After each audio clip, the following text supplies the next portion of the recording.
നമ്മളിവിടെ താലിബാൻ എന്നൊരു വാക്ക് ഇതിന്റെ കൂട്ടത്തിൽ പറഞ്ഞിട്ടുണ്ട്. താലിബാൻ അഫ്ഗാനിസ്ഥാനിലാണ്.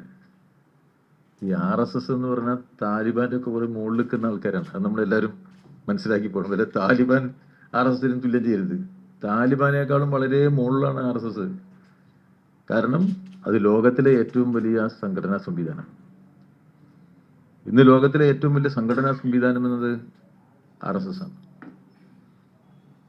എത്രത്തോളം അപകടകരമാണത് എന്നുള്ളത് നമ്മൾ മനസ്സിലാക്കി പോകണം. ലോകത്തിലെ ഏറ്റവും വലിയ വലതുപക്ഷ പാർട്ടിയായ BJPയെ നിയന്ത്രിക്കുകയാണ് RSS.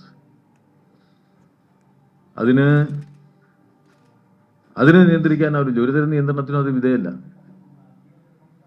നമ്മുടെ നിയമസംഹിതയുടെ പരിധിയിലാണ് നമ്മളെല്ലാം ജീവിക്കുന്നത്. RSS അതിൻ്റെയും പുറത്താണ്. ഇൻകം ടാക്സ് അടയ്ക്കുന്നില്ല, രജിസ്ട്രേഷൻ ഇല്ല, ഒരു പരിശോധനയ്ക്ക് വിധേയമല്ല എന്നുള്ളതിൽ ഭരണഘടനാ ബാഹ്യമായി തന്നെ അതിന് സ്വാധീനം ചെലുത്താൻ കഴിയും. പാർലമെന്റ് മന്ദിരം പുതുക്കിപ്പെടുന്നതിൻ്റെ അതേ സമയത്ത് തന്നെ പാർലമെന്റിൽ നിന്ന് ഏതാനും കിലോമീറ്റർ അകലെ RSSന്റെ ആസ്ഥാന മന്ദിരവും പുതുക്കി പണിയുകയുണ്ടായി ജണ്ടേവാലിൽ. പണ്ട് ഒരു ചെറിയ കെട്ടിടമാണ് ജണ്ടേവാലിലെ RSSന്റെ ആസ്ഥാന മന്ദിരവും ഒരേ സമയത്താണ്. പാർലമെന്റ് അപ്പുറത്ത് BJPയുടെ ഓഫീസ്, നോക്കിയാൽ കാണുന്ന അകലത്തിൽ RSSന്റെ ഈ ജണ്ടേവാലിലെ കേന്ദ്രം. ഇതൊക്കെ ഇന്ത്യയിൽ വലിയ തോതിൽ അഭിവൃദ്ധിപ്പെടുത്തി നമ്മുടെ കണ്ണിന്റെ മുന്നിൽ കണ്ടത് ഭരണനിർവഹണത്തിലെ അവരുടെ സ്വാധീനത്തിന്റെ അടയാളം എന്നുള്ള നിലയിൽ തന്നെയാണ്. അപ്പോ ഈ RSSന്റെ സ്വാധീനം നമ്മുടെ ഭരണനിർവഹണ പ്രക്രിയയിൽ ഏറ്റവും കൂടുതൽ പ്രതിലോമപരമായി പ്രയോഗിച്ചുകൊണ്ടിരിക്കുന്ന ഒരു ചരിത്ര സന്ദർഭത്തിലാണ് നമ്മൾ ഈ വാക്കുകളെല്ലാം കേൾക്കാനിടയായിരിക്കുന്നത്. ഇന്ന് നമ്മളിവിടെ യോഗം ചേരുമ്പോൾ തന്നെ 2000 വിദ്യാർത്ഥികളെ മോഹൻ ഭഗവത് വിളിച്ചിരിക്കുക ബോംബെയിലേക്ക്. ആ യോഗം ഇപ്പൊ നടക്കണ്ടാവും. 2000 കുട്ടികളെ വിളിച്ചിരിക്കുകയാണ്. എന്തേ 2000 കുട്ടിയെ മോഹൻ ഭഗവത് അങ്ങോട്ട് വിളിച്ചു? അത് നമ്മൾ ശ്രദ്ധിക്കേണ്ടതാണ്.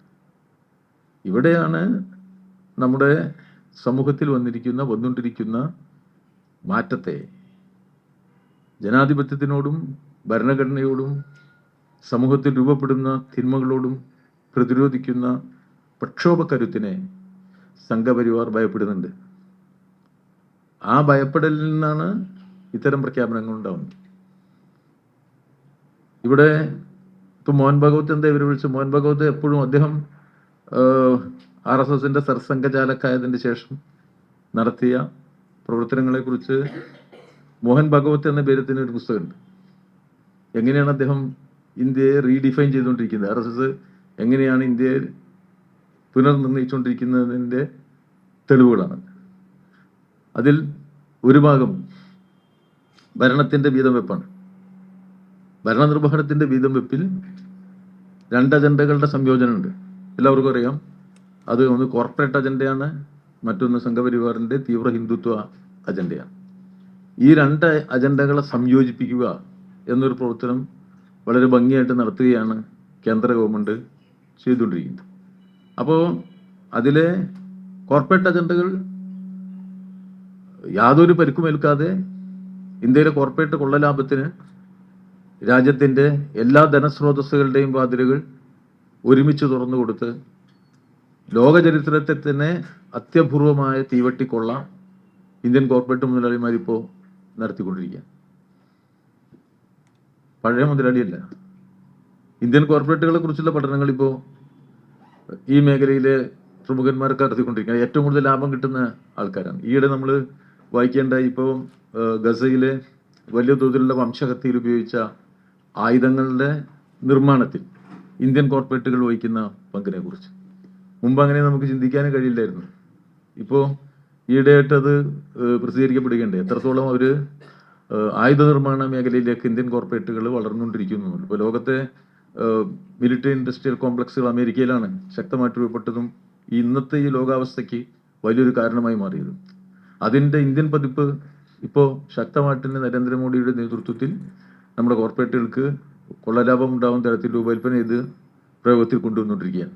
അപ്പോൾ കോർപ്പറേറ്റുകൾക്ക് അത് മാത്രമല്ല, മറ്റെല്ലാ തരത്തിലും നമ്മുടെ എല്ലാ പ്രകൃതി വിഭവങ്ങളെയും എല്ലാം അവരുടെ കൈകളിൽ ഉറപ്പിക്കുന്ന പ്രവർത്തനം നടത്തുകയാണ്. കോർപ്പറേറ്റ് വൽക്കരണമാണ് അത്. വേറൊരു ഭാഗത്ത് ഈ അജണ്ടകൾ നമ്മൾ എപ്പോഴും ഇടയ്ക്കിടയ്ക്ക് കാണുകയാണ്. കാരണം മോഹൻ ഭാഗവത്തിന് കിട്ടുന്ന പരിഗണനകളുണ്ട്. ഞാൻ അതിന്റെ വിശദാംശങ്ങളിലേക്ക് പോകുന്നില്ല. വലിയ പരിഗണന Z കാറ്റഗറി സെക്യൂരിറ്റി, പിന്നെ അവിടുന്ന് അങ്ങോട്ടുള്ള പരിഗണനകൾ, പ്രത്യേക ജെറ്റിലെ യാത്രകൾ, അങ്ങനെ ഇടയ്ക്കിടയ്ക്ക് അദ്ദേഹം വിളിച്ച് ചേർക്കുന്ന യോഗങ്ങൾ, അത് കൃത്യമായ RSS അജണ്ടകളുണ്ട്. ആ RSS അജണ്ട ഇപ്പുറത്തുള്ളതാണ്, സംസ്കാരത്തിൻ്റെയാണ്, വിദ്യാഭ്യാസത്തിൻ്റെയാണ്.